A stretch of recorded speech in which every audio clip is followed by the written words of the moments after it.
Good morning. I'm Lee Jameson, and this is the 13th installment of the Bible in a Year.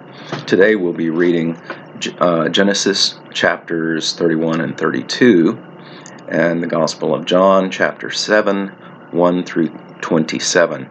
I wanted to start today's episode with a few thoughts about how we should read the Bible.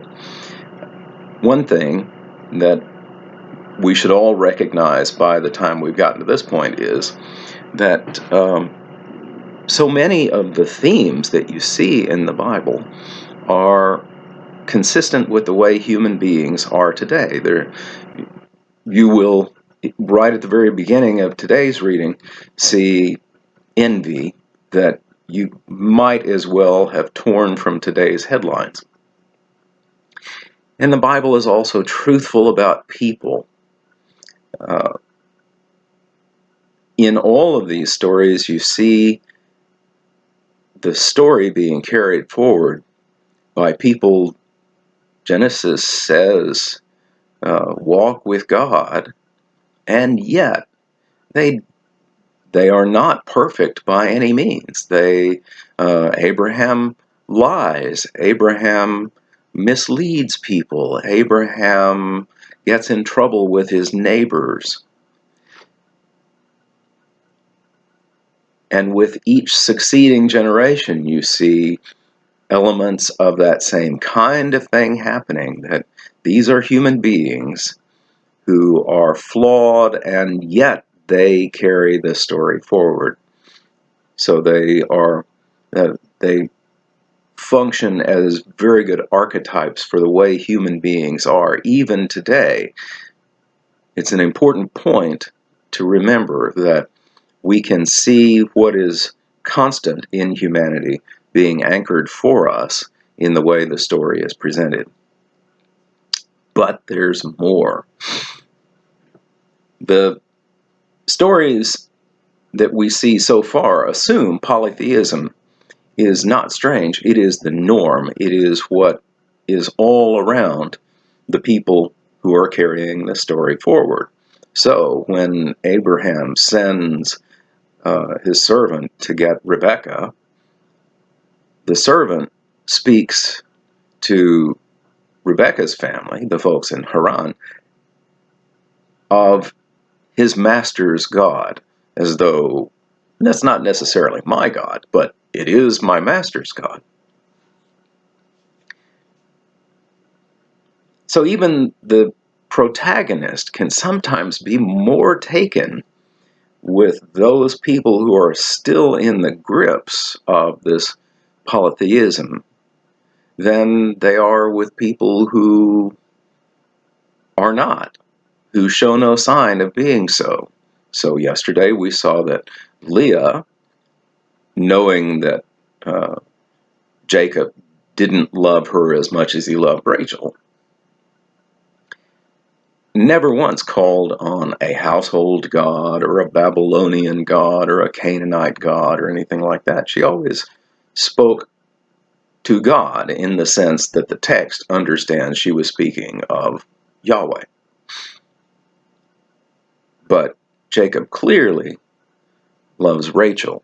So today's story will tell us a little more about the nature of polytheism in the time that is being presented here. But it could also tell us really about our own day, because human beings are not different from the human beings that lived 4,000 or 5,000 years ago.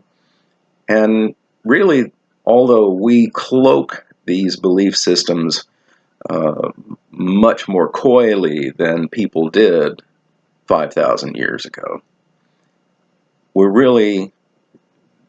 I think there is as much of polytheism in today's world as there ever was in Abraham's time. So, Genesis chapter 31. Here, let me change my glasses.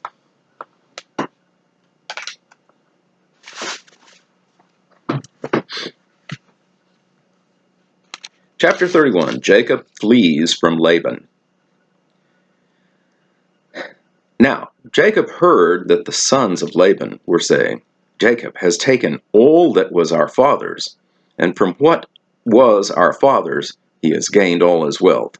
And Jacob saw that Laban did not regard him with favor as before. Then the Lord said to Jacob, Return to the land of your fathers, and to your kindred, and I will be with you.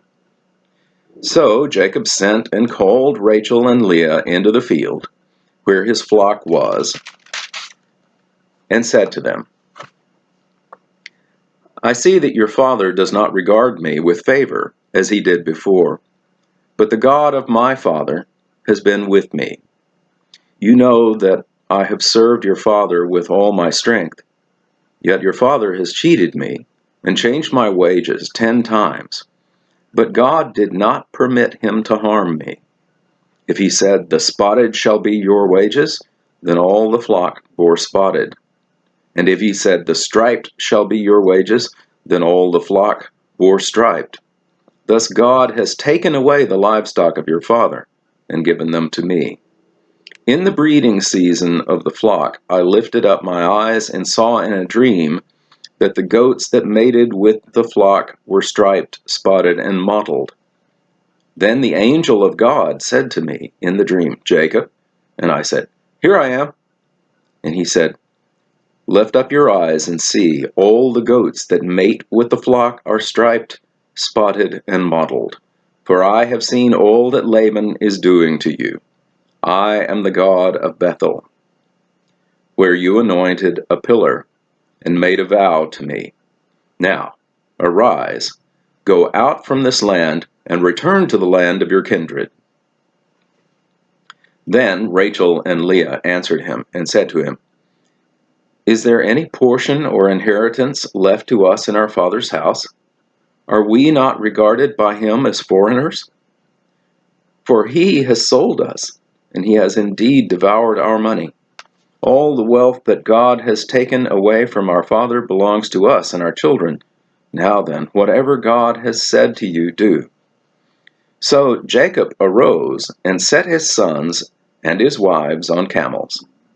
He drove away all his livestock and all his property that he had gained, the livestock in his possession that he had acquired in Paddan Aram, to go to the land of Canaan to his father Isaac. Laban had gone to shear his sheep, and Rachel stole her father's household gods. And Jacob tricked Laban, the Aramean, by not telling him that he intended to flee.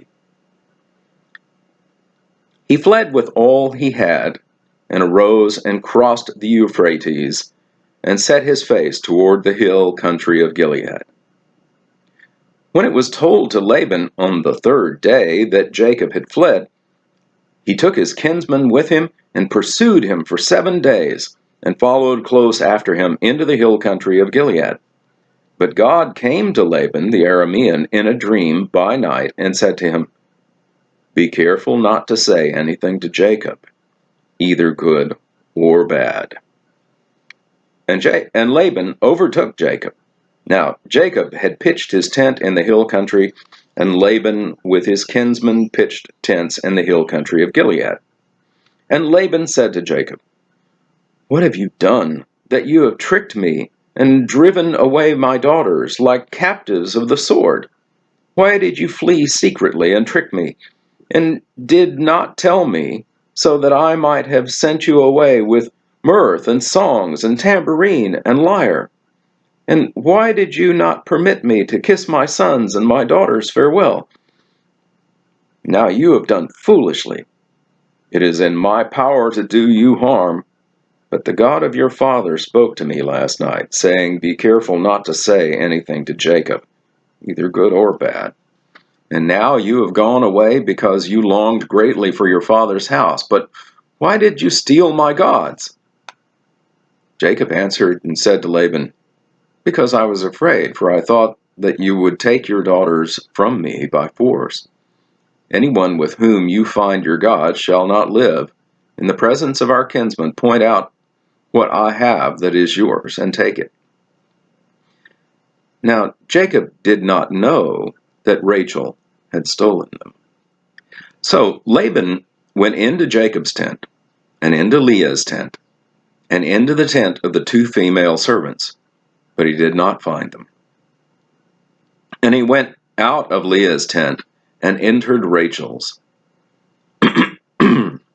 Now Rachel had taken the household gods and put them in the camel's saddle and sat on them.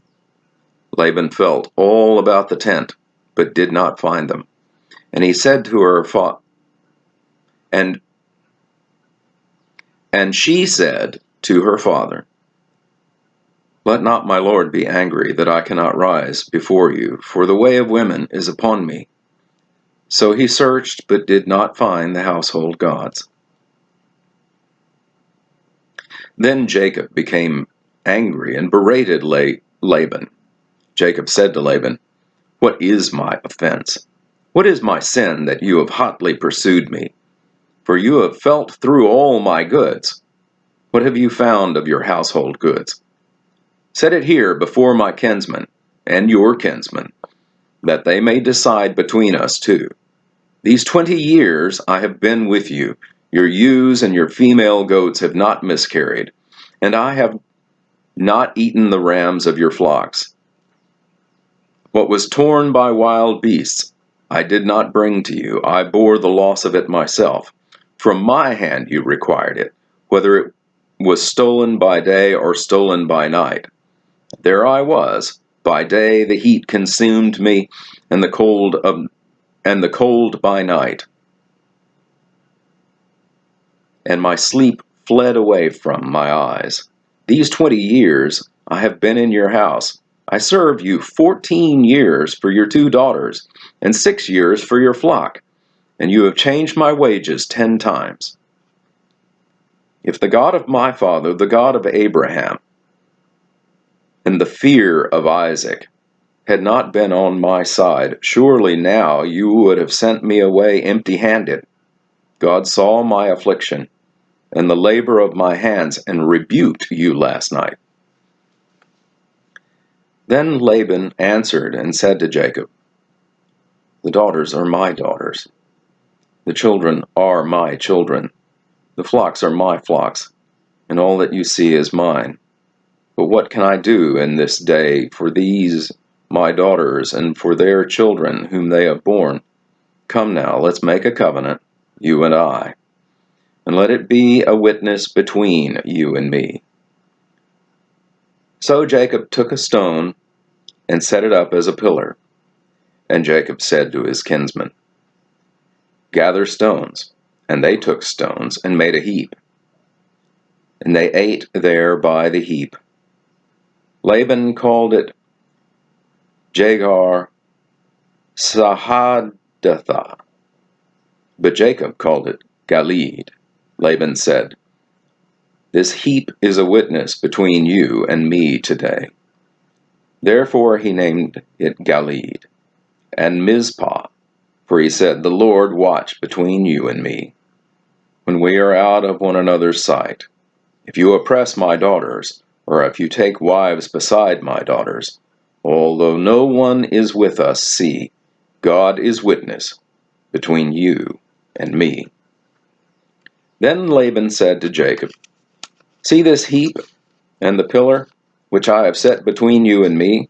This heap is a witness, and the pillar is a witness, that I will not pass over this heap to you, and you will not pass over this heap and this pillar to me to do harm. The God of Abraham and the God of Nahor, the God of their father, judge between us." So Jacob swore by the fear of his father Isaac. And Jacob offered a sacrifice in the hill country, and called his kinsmen to eat bread. They ate bread and spent the night in the hill country.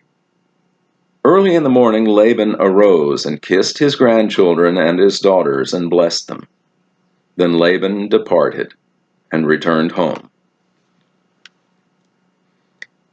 Jacob fears Esau. Chapter 32. Jacob went on his way and the angels of God met him. And when Jacob saw them, he said, "This is God's camp." So he called the name of the place Mahanaim. And Jacob sent messengers before him to Esau, his brother, in the land of Seir, the country of Edom, instructing them, "Thus you shall say to my lord Esau, Thus says your servant Jacob, I have sojourned with Laban, and stayed until now. I have oxen, donkeys, flocks, male servants, and female servants. I have sent to tell my lord, in order that I may find favor in your sight."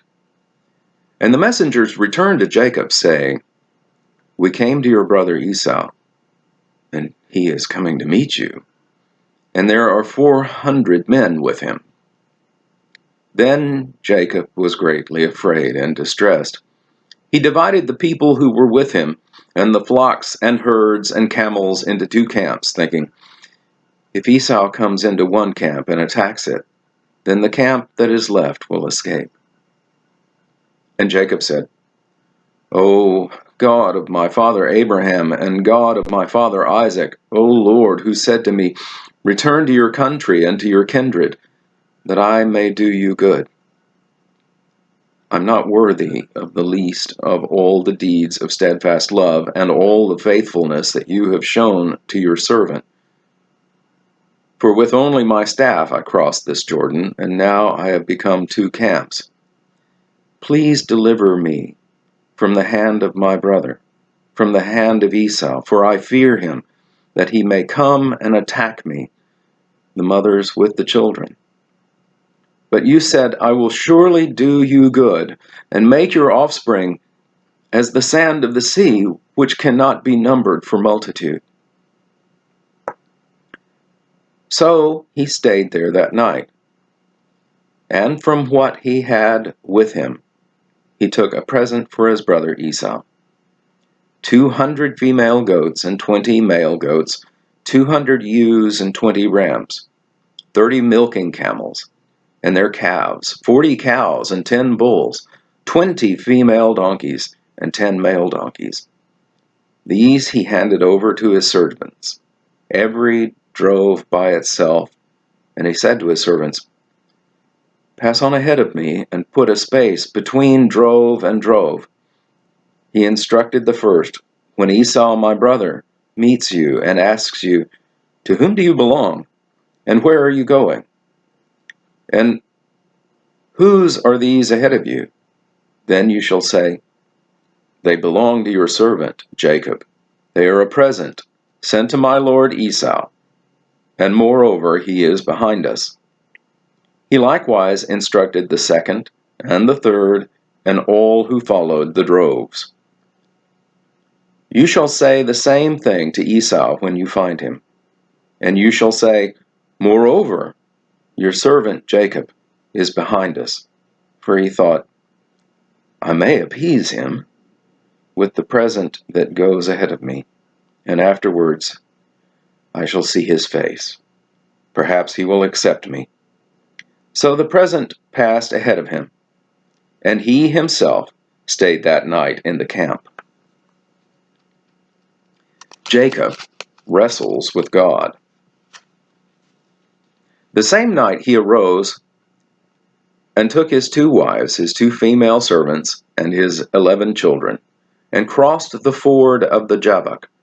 He took them and sent them across the stream and everything else that he had, and Jacob was left alone. And a man wrestled with him until the breaking of the day. When the man saw that he did not prevail against Jacob, he touched his hip socket, and Jacob's hip was put out of joint as he wrestled with him. Then he said, "Let me go, for the day has broken." But Jacob said, "I will not let you go unless you bless me." And he said to him, "What is your name?" And he said, "Jacob." Then he said, "Your name shall no longer be called Jacob, but Israel. For you have striven with God and with men and have prevailed." Then Jacob asked him, "Please tell me your name." But he said, "Why is it that you ask my name?" And there he blessed him. So Jacob called the name of the place Peniel, saying, "For I have seen God face to face, and yet my life has been delivered." The sun rose upon him as he passed Penuel, limping because of his hip. Therefore to this day the people of Israel do not eat the sinew of the thigh that is on the hip socket, because he touched the socket of Jacob's hip on the sinew of the thigh. That concludes the reading in Genesis. John 7, 1 to 27. After this, Jesus went about in Galilee. He would not go about in Judea because the Jews were seeking to kill him. Now the Jews' feast of booths. Now the Jews' feast of booths was at hand. So his brothers said to him, "Leave here and go to Judea, that your disciples may also see the works you are doing. For no one works in secret if he seeks to be known openly. If you do these things, show yourself to the world." For not even his brothers believed in him. Jesus said to them, "My time has not yet come, but your time is already here. The world cannot hate you, but it hates me because I testify about it that its works are evil. You go up to the feast. I'm not going up to the feast, for my time has not yet fully come." After saying this, he remained in Galilee. But after his brothers had gone up to the feast, then he also went up, not publicly, but in private. The Jews were looking for him at the feast and saying, "Where is he?" And there was much muttering about him among the people. While some said, "He's a good man." Others said, "No, he's leading the people astray." Yet for fear of the Jews, no one spoke openly of him. About the middle of the feast, Jesus went up into the temple and began teaching. The Jews therefore marveled, saying, "How is it that this man has learning when he has never studied?" So Jesus answered him, "My teaching is not mine, but his who sent me. If anyone's will is to do God's will, he will know whether the teaching is from God or whether I am speaking on my own authority. The one who speaks on his own authority seeks his own glory, but the one who seeks the glory of him who sent him is true, and in him there is no falsehood. Has not Moses given you the law? Yet none of you keeps the law. Why do you seek to kill me?" The crowd answered, "You have a demon. Who is seeking to kill you?" Jesus answered them, "I did one work, and you all marveled at it. Moses gave you circumcision, not that it was from Moses, but from the fathers, and you circumcise a man on the Sabbath. If, on the Sabbath, a man receives circumcision, so that the law of Moses may not be broken, are you angry with me because on the Sabbath I made a man's whole body well? Do not judge me by appearances, but judge with right judgment." Some of the people of Jerusalem therefore said, "Is not this man the man whom they seek to kill? And here he is speaking openly, and they say nothing to him. Can it be that the authorities really know that this is the Christ? But we know where this man comes from, and when Christ appears, no one will know where he comes from." That concludes the reading in John. Please like and subscribe to my channel so that we can continue to do this and get it spread to so that more may have the opportunity to see it. And thank you very much for watching. I'm Lee Jamison.